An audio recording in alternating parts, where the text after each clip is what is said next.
편입은 희망하는 학교, 학과로 전학을 가는 제도다 보니 아시다시피 지원 자격이 있죠. 4년제 3학년 편입을 희망하는 분들이 대부분인데, 일반 편입은 전문대 졸업이나 4년제 2학년 수료, 학사 편입은 4년제 학위가 그 지원 자격 되겠습니다. 그럼 대학 2년 마치고 전문대 졸업하고 편입하면 되겠네 라고 생각하셨나요? 네, 실제로 대부분의 학생들이 여러분처럼 생각하고 일반 편입으로 지원합니다. 그럼 왜 굳이 시간과 비용을 투자해서 학사 편입으로 지원하는 걸까요? 학사보다 일반 모집 인원이 많은 것도, 경쟁률이 비슷해 보이는 것도 사실이지만 실상을 들여다보면 일반 편입과 학사 편입에는 세 가지 큰 차이가 있습니다. 첫 번째, 경쟁자 수준이 다르다. 대다수의 수험생은 일반 편입으로 준비하고 학사 편입으로 준비하는 학생은 소수인데요. 이게 바로 문제의 시작입니다. 일반 편입 모집 인원이 학사 편입 모집 인원보다 많다고 했죠. 네, 그런데 지원자는 그보다 아득히 더 많습니다. 많이 뽑는 것보다 훨씬 많은 지원자가 쏠리고 그만큼 실력자들도 많아요. 그냥 대학 2년 마치고 지원하면 되지 않아? 네, 그래서 이미 베이스 좋은, 인지도 있는 대학에 다니는 친구들은 일반 편입으로 준비를 합니다. 이런 친구들이 굳이 좋은 학교 자퇴하고 학점은행제로 편입 준비하려고 할까요? 학생 본인은 희망해도 보통 부모님 선에서 컷입니다. 일반 편입에 실력자가 많은 이유죠. 반대로 학사 편입은 4년제 졸업장이 필요하고 대학을 통해 지원 자격을 갖추려면 4년이 걸리다 보니 일반적인 사람은 잘 하지 않습니다. 즉, 지원자 90% 이상이 학점은행제로 준비하는 학생들인데요. 전문대를 졸업, 중퇴해서 학점을 끌고 오거나 순수 학은제로 준비하는 친구들이 대부분입니다. 실력자가 적기 때문에 같은 실력으로 더 좋은 학교에 붙을 수 있다는 것이죠. 두 번째, 합격 확률이 높다. 콕 집어서 말씀드릴까요? 국숭세단에서 인가경 라인 학교들의 경우 일반 편입과 학사 편입 합격자의 점수 차이가 10점 이상 나는 경우도 흔합니다. 한 문제 차이로도 합격, 불합격이 갈리는데 10점? 굉장한 메리트죠. 그러면 항상 이런 질문 하시는 분들 계시던데, 상위권은 학사 편입의 메리트가 적다고요? 글쎄요, 저는 그렇게 생각하지 않습니다. 그리고 애초에 그거 다 여러분 경쟁자들이 만들어낸 허언이에요. 그게 사실이면 왜 편입 재수생들이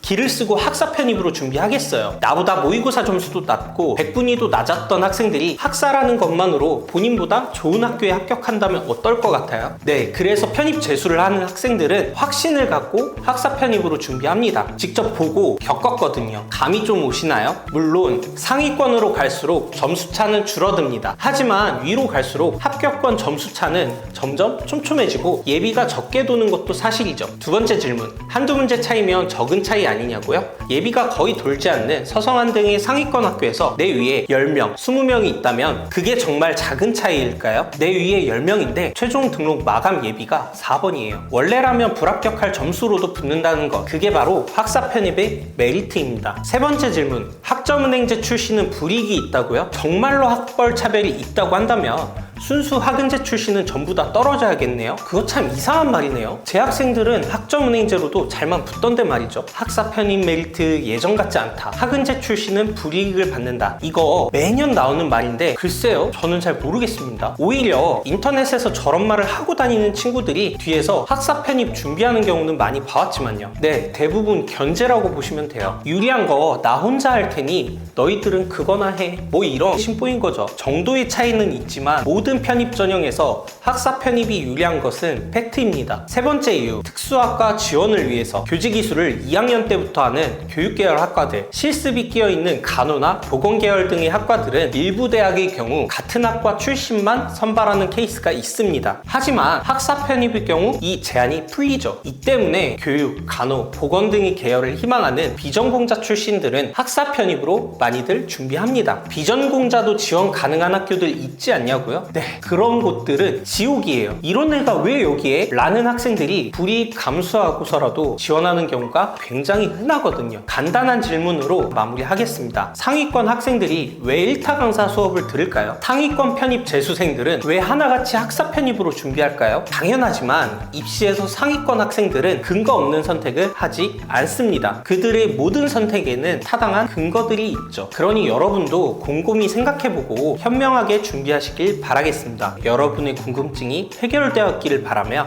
이만 줄이겠습니다. 시청해주셔서 감사합니다.